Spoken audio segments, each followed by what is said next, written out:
Vamos orar? Pai, no nome de Jesus, queremos louvar o Teu nome pela Tua bondade. Obrigado, Senhor, pelo Teu cuidado conosco. Obrigado, Senhor, por tudo que o Senhor tem feito em nós, por nós, através de nós. Muito obrigado, Senhor. Nós temos o coração grato para apresentar diante do Senhor nessa noite. Muito obrigado mesmo, Senhor. Estamos com o coração cheio de gratidão a Ti por tudo que o Senhor tem feito em nosso favor. Muito obrigado. E não só a nós pessoalmente, mas aquilo que o Senhor tem feito por essas pessoas por quem temos orado, que tem sido alvo das nossas intercessões, toda resposta de oração, cada resposta de oração que temos obtido do Senhor. Ó Deus, nós temos muita gratidão ao Senhor por estarmos sendo ouvidos por Ti. Muito obrigado, meu Deus, em nome de Jesus. Pai, que esse tempo, quando vamos compartilhar a Tua palavra, seja, Deus, mais um tempo que quando o Senhor vem para estar conosco, nos instruindo.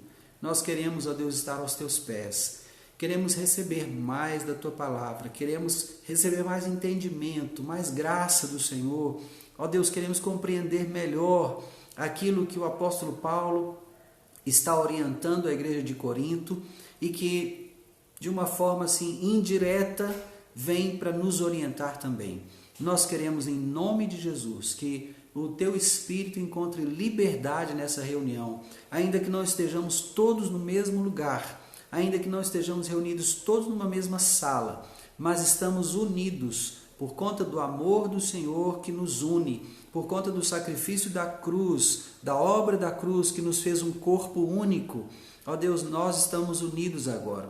Por isso te pedimos em nome de Jesus que o Teu Espírito se manifeste entre nós, ó Deus, trazendo uma unção fresca sobre cada um de nós, trazendo uma revelação nova sobre isso que vamos ler, esse texto que vamos ler hoje. Ó Deus, no nome de Jesus, cada coisa que não tenhamos compreendido, te pedimos compreensão nessa noite, em nome de Jesus. Enche-nos, ó Pai, renova-nos, ó Pai.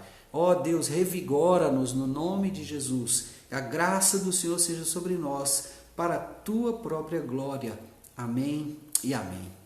Amém? Glória a Deus. Glória a Deus. Amém. Mari, Gilmar, Felipe. Gente, como temos tido contato com casais em conflito, né? Vou acrescentar aqui a Mari.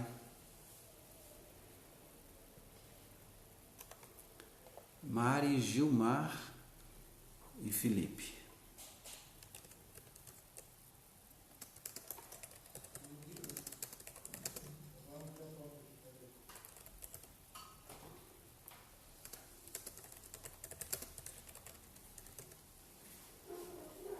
Ok, já está aqui.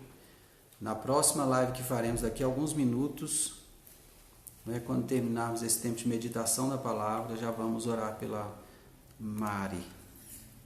Se é que não é Meire, né? Porque escreve assim, aí tem uma leitura americanizada, não sei como é essa aí, mas amém. Vamos lá, 1 Coríntios capítulo 5. Vamos ver hoje agora Paulo vai entrar num outro momento da vida da igreja. Até então, dos 1º ao 4º capítulo, Paulo estava tratando do problema da divisão dentro da igreja, por conta das preferências que os irmãos estavam mencionando, né?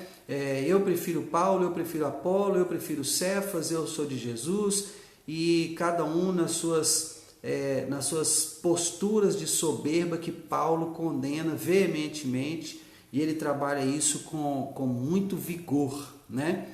Então, agora ele vai mudar o foco dele, agora ele vai tratar de problemas de imoralidade na igreja. O capítulo 5 trata de um problema muito específico, né? E nós vamos trabalhar exatamente essa questão aqui agora, amém? Vamos aqui, Maria Zuleide. Vou acrescentar aqui Maria Zuleide.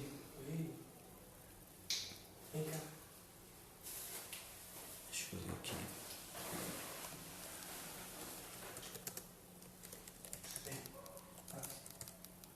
Maria Zuleide.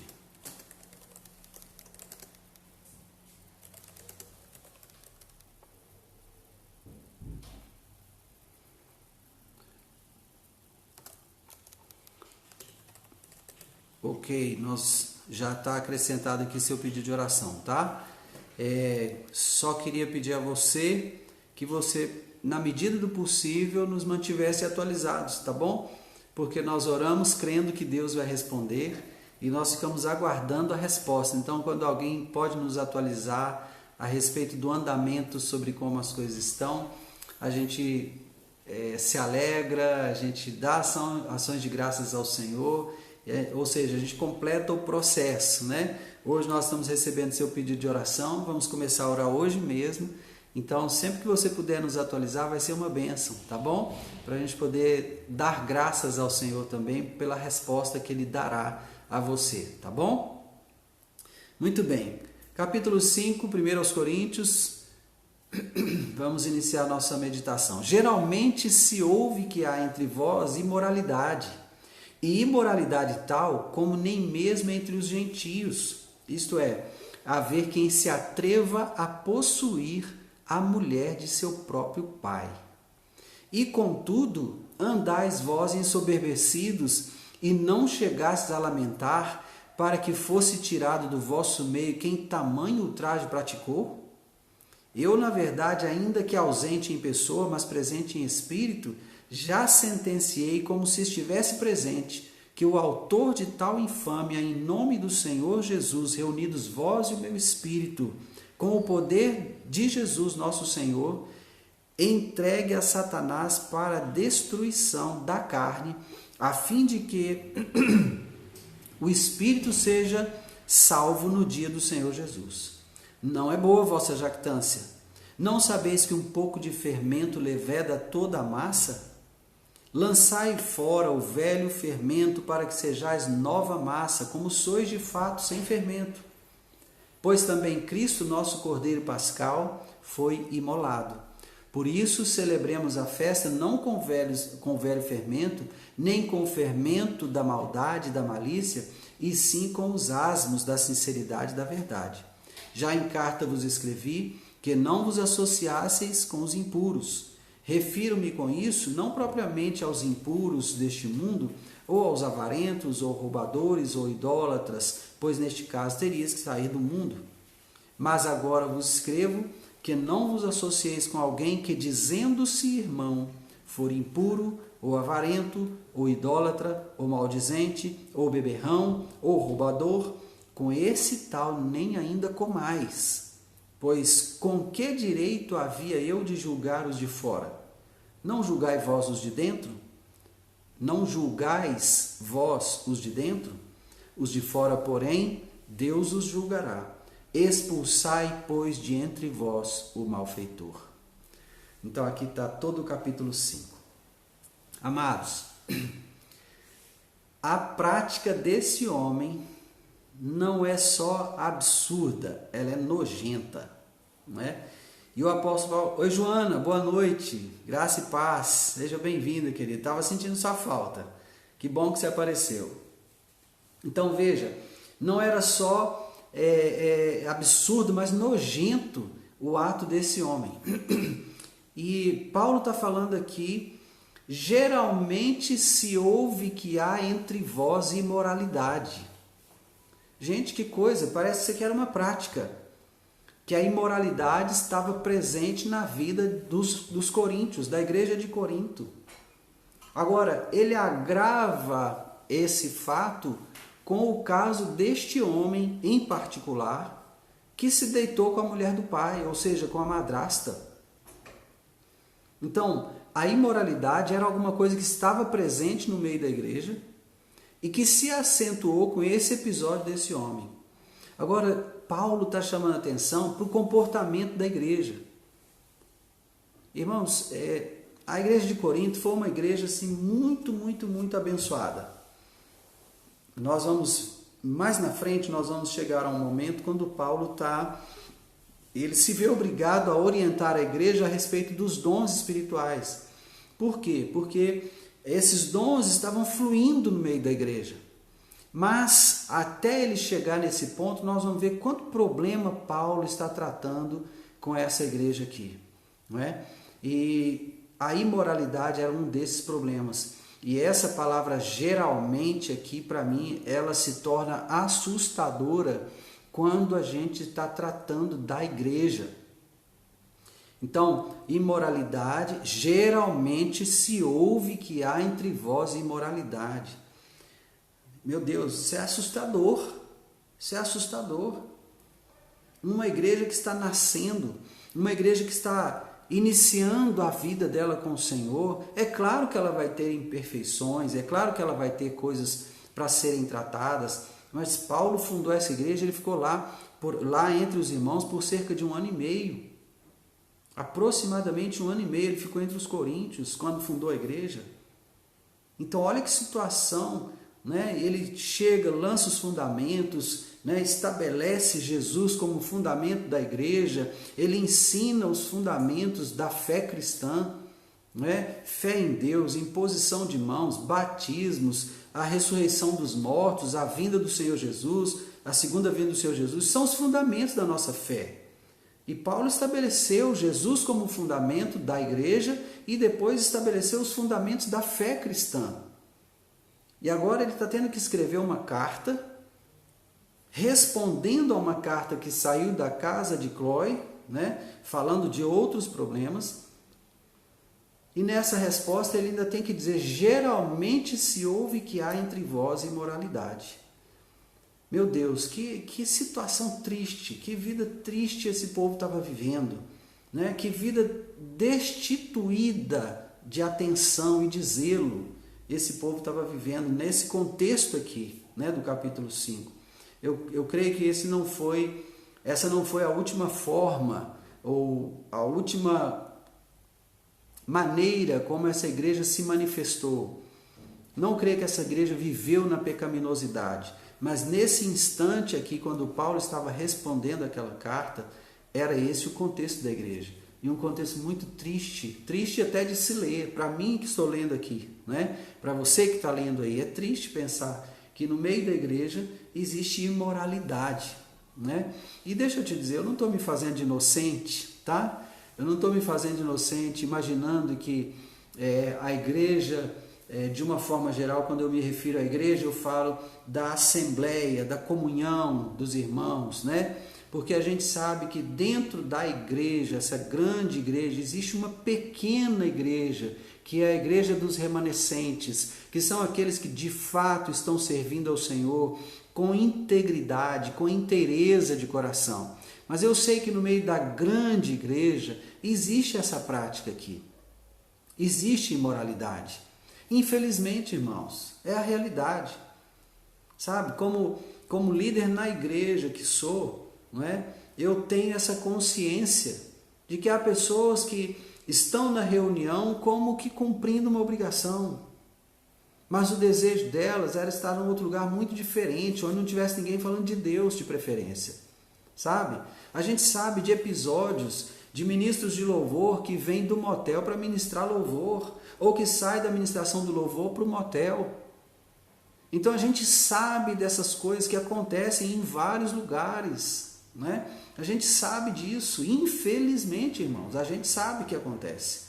Mas isso não tira, não elimina a tristeza do meu coração de saber que naquela ocasião isso estava acontecendo na igreja de Corinto. E não elimina a tristeza do meu coração de saber que nos dias de hoje essa carta poderia estar sendo escrita para nós. Com o mesmo vigor, com o mesmo rigor, com a mesma veemência, com a mesma atitude espiritual, não é? Essa carta poderia estar sendo escrita para nós. Nós que somos a igreja do Senhor. Não é? Então, e o pior, irmãos, ele continua dizendo: contudo ainda andais vós ensoberbecidos, e não chegastes a lamentar para que fosse tirado do vosso meio quem tamanho ultraje praticou? Ou seja, apesar disso, ainda existe uma soberba na igreja. Muito atual esse texto. Muito atual esse texto. Porque nós olhamos para a igreja na terra, de uma forma geral aqui dizendo, né? E nós percebemos esse comportamento no meio daqueles que se chamam cristãos, não é? no meio daqueles que se chamam cristãos, e ainda essa igreja dita cristã, ou chamada cristã, como prefira, ela está manifestando esse mesmo nível de soberba aqui. Não lamenta que essas pessoas que vivem na prática do pecado estejam lá no meio do povo, ministrando o povo. Amados, eu tenho um entendimento. No meu coração, eu quero compartilhar isso com você, é como eu compreendo, tá?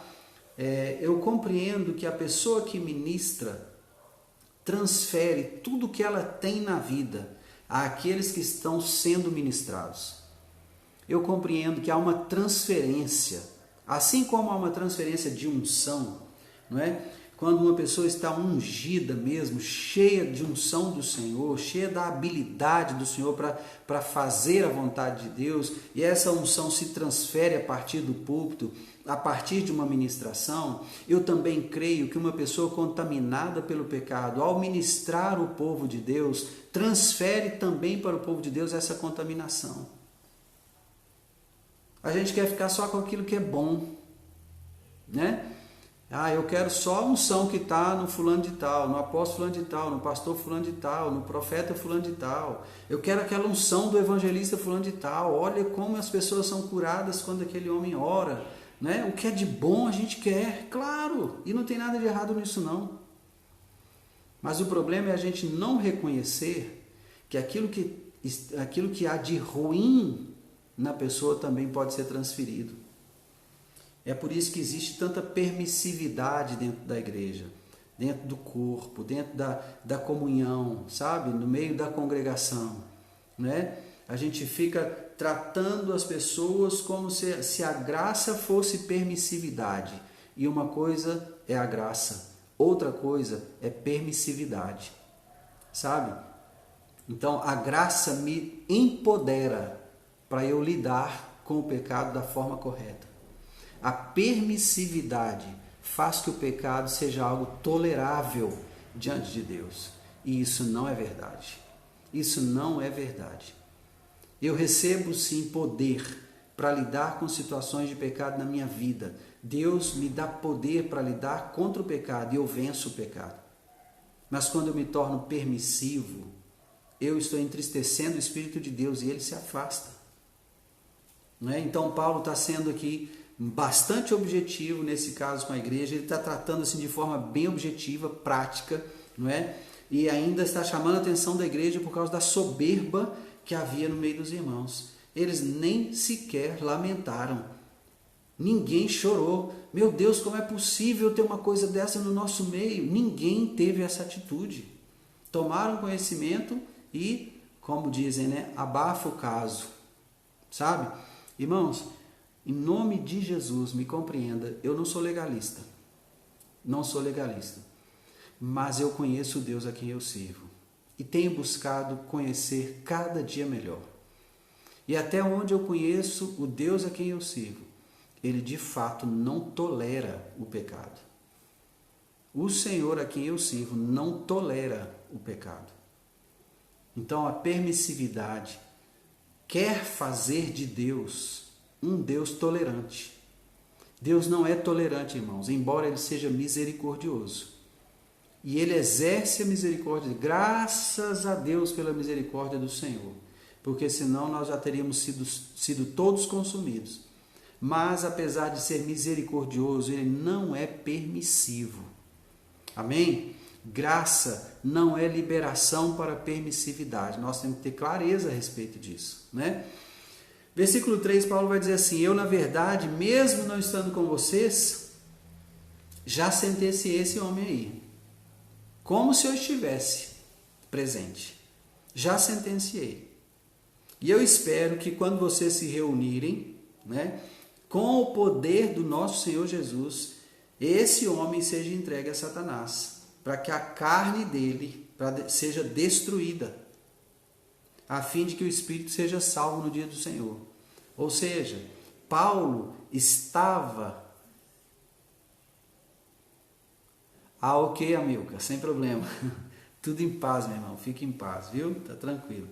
Ou seja, Paulo estava disposto a ver esse moço sofrer enfermidades graves e até letais. Porque aqui o que ele está falando é de entregar a Satanás a carne para a destruição. Ou seja, é permitir que ele seja tomado de enfermidade. Para que, quem sabe, o espírito dele seja salvo no dia do Senhor. O que destrói a nossa carne, irmãos? É a enfermidade. E Paulo estava disposto a permitir que esse moço fosse atacado e tomado de enfermidade. E ele vai chamar a igreja de orgulhosa no versículo 6. Não é boa a vossa jactância. Vocês estão orgulhosos com essa permissividade, vocês estão aí tranquilos, vocês estão se gloriando, né? De ter uma pessoa nessa condição aí e está tudo bem com a igreja. Não está tudo bem, não. Não está tudo bem, não. Lancem fora esse fermento velho. Lancem fora esse fermento velho, porque a massa se perde por conta desse fermento. Aqui ele está falando de uma disciplina cirúrgica. Disciplina cirúrgica. Extirpem fora esse membro. Meu Deus. É sério isso aqui, irmãos. Eu não sei quando foi a última vez que você ouviu falar de exclusão na igreja. Não sei quando foi a última vez que você ouviu. Paulo está tratando disso aqui. É isso que ele está se referindo aqui. Então, amados, nós não podemos nos acomodar.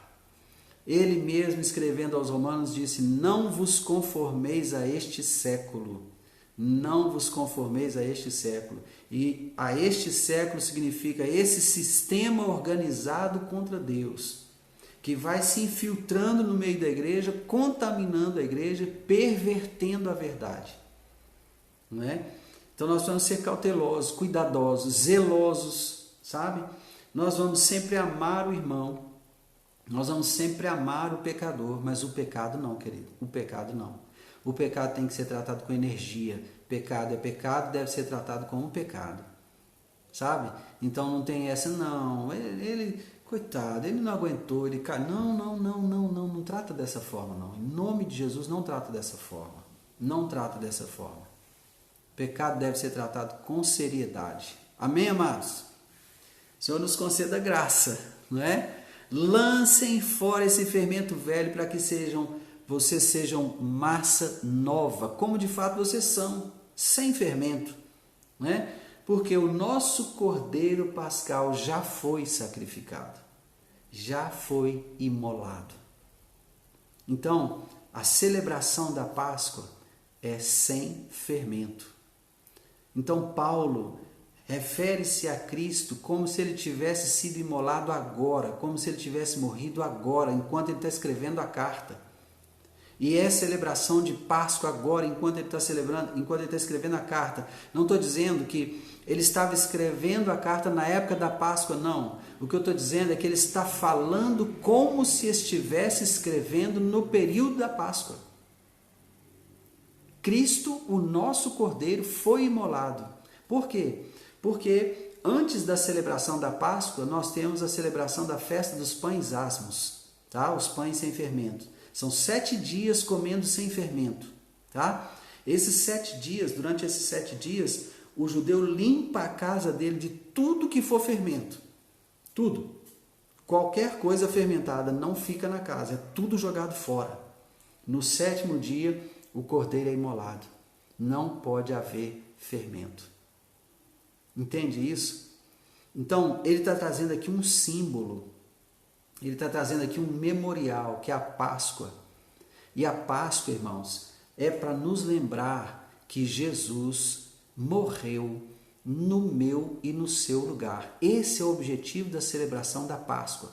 Lá no Egito, ela estava sendo profética, mas no nosso tempo ela é fatídica.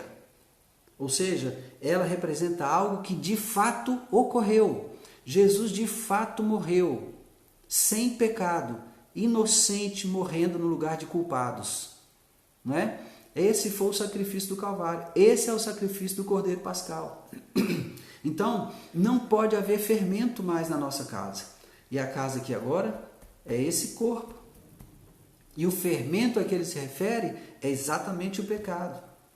Então eu caminho com o Senhor, entendendo que Ele já foi o sacrifício feito no meu lugar, eu não posso estar contaminado com o pecado. Amém? Eu espero que você esteja compreendendo isso, né? Então nós vamos celebrar a festa não com fermento velho, e aí ele vai especificar, nem com o fermento da maldade e da malícia. Ou seja, não é com a velha criatura que eu vou celebrar a Páscoa, não é com a maldade e com a malícia, e sim com os pães asmos da sinceridade e da verdade. Então, é outro contexto, novas criaturas nós somos.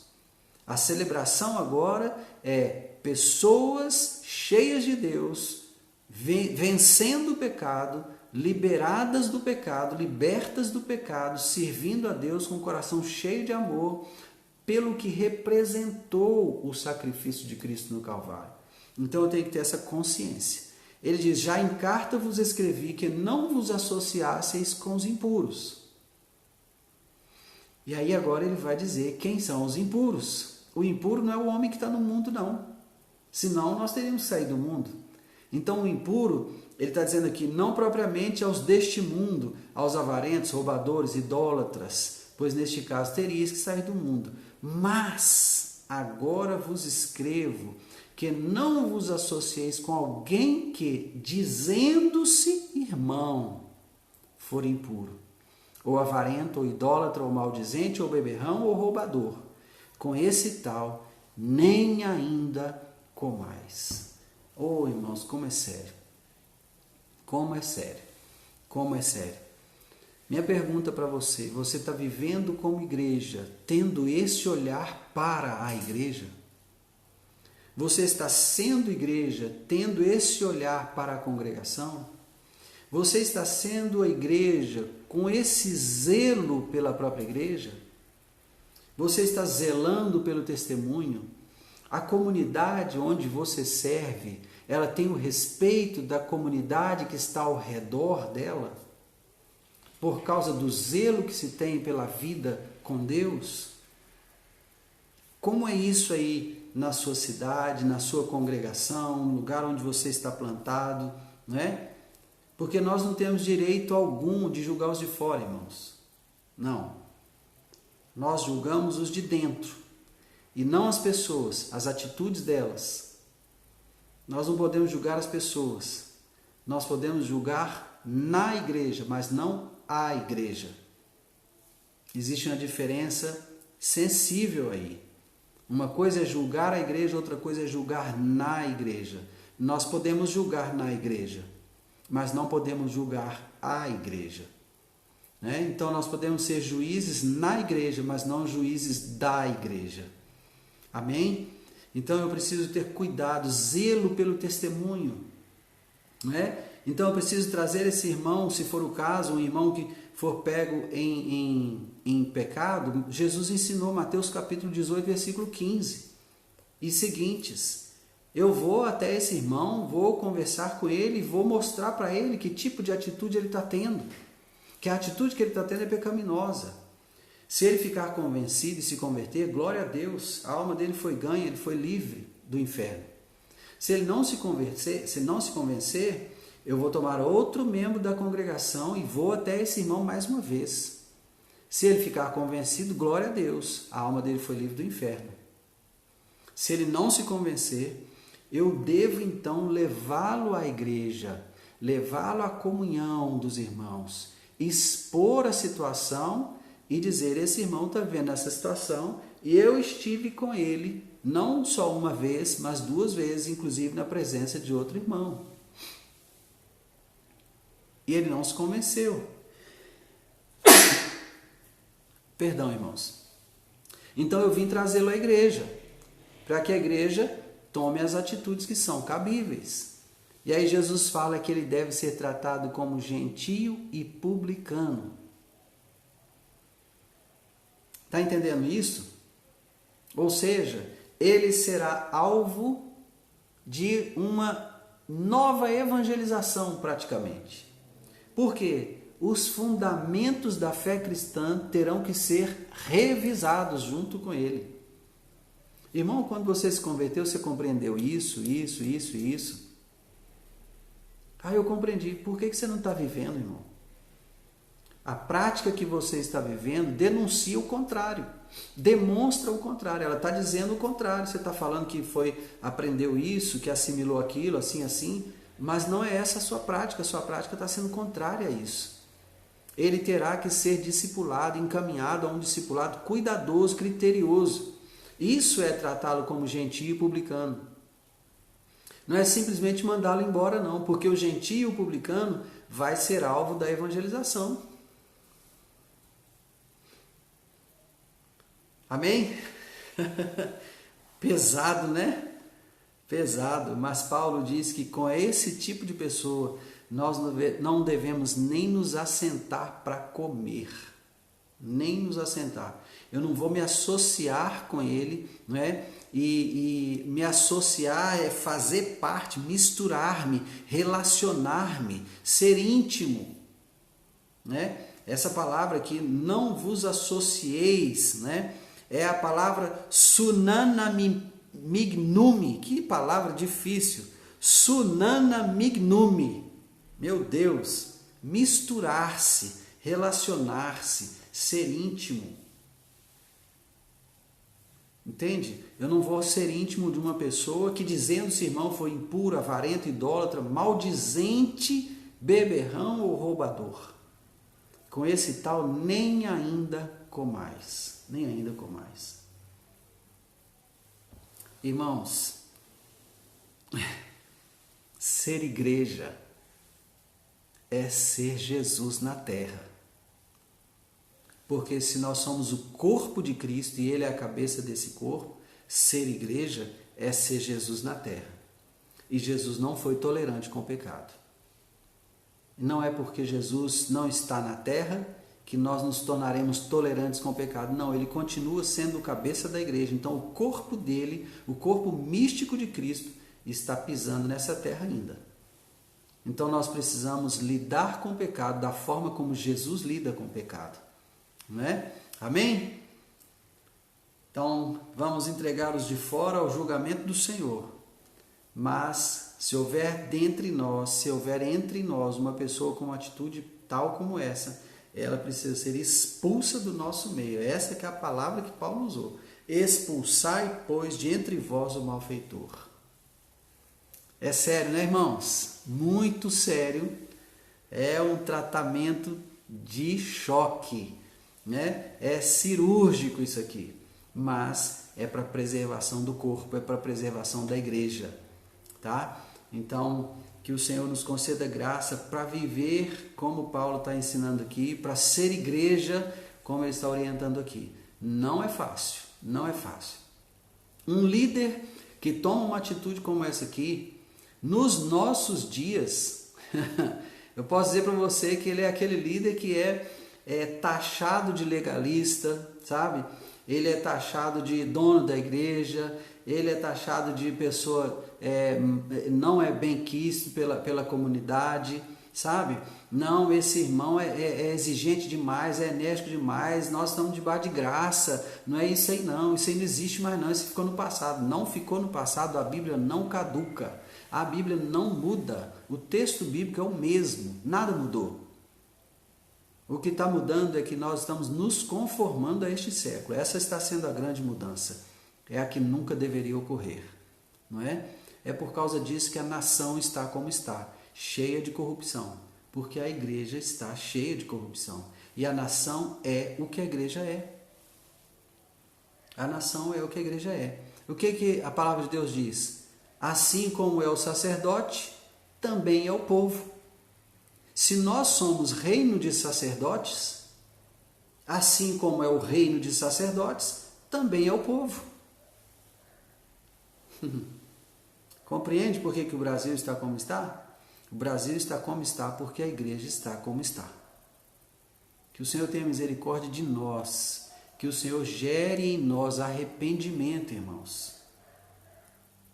Em nome de Jesus. É isso mesmo, Elaine. As pessoas deixam de fazer o que é certo para não ofender as pessoas. E depois ainda fica assim, não me julga não, não me julga não. Né? Então, que o Senhor tenha misericórdia de nós. Né? O Senhor guarde nosso coração, não é? Gere em nós arrependimento por essa atitude, por esse tipo de comportamento, sabe? Irmãos, meu esforço é para conseguir chegar diante do Pai e dizer para Ele, Senhor, não são muitos, mas todos os que o Senhor me confiou estão aqui comigo. Eu preguei o Evangelho puro, simples, como Jesus. Preguei todo o Evangelho, preguei toda a palavra, preguei todo o conteúdo da palavra do Senhor. Não negligenciei nada, não distorci uma só palavra das Escrituras, não tirei um pingo do i e nem um tio. Tudo que foi ordenado, Senhor, eu preguei. Preguei todo o conselho de Deus. E eles estão aqui, Senhor, estão aqui juntos. Eu estou feliz porque eles ouviram e obedeceram a Tua palavra. Eu quero chegar diante do Senhor nessa condição. Mesmo que eu não leve diante do Senhor uma multidão. Sabe? Mas eu quero apresentar diante de Deus aqueles que Ele me confiou. Depois de ter entregado a eles todo o conselho de Deus. Eu quero encorajar você a fazer a mesma coisa. Pregue todo o conselho de Deus, sabe? Não passe a mão na cabeça de ninguém porque você vai perder a amizade. Não, querido. O verdadeiro amigo é aquele que fala a verdade, sabe? Amigo de verdade é aquele que te confronta, é aquele que te fala a verdade na hora que você precisa ouvir. Aquele que fica passando a mão na sua cabeça, não esquenta a cabeça não, não é seu amigo não, isso é falso. No dia da sua tribulação ele vai desaparecer. Mas o amigo de verdade, no dia da tribulação, ele vai estar lá. Vai dizer, olha, está difícil, eu sei que está difícil, mas eu estou aqui junto contigo. Vamos passar junto a tribulação. Essa prova está aí para ser vencida. Deus vai te dar vitória. Amém? Fácil não é não. Não é fácil não. Você vai receber muitos apelidos. Muitos deles desagradáveis demais. Mas fique tranquilo, fique em paz. Ainda que você receba vários apelidos, muitos deles, né?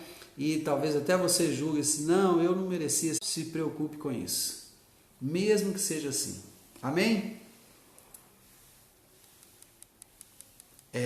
Pois é, as pessoas querem adaptar a palavra, né? Dizem que receberam Jesus, mas não querem compromisso com Ele, né? Mas Jesus falou assim, aquele que me ama guardará os meus mandamentos. Então, se alguém confessa Jesus, precisa guardar os mandamentos de Jesus. Amém? Glória a Deus!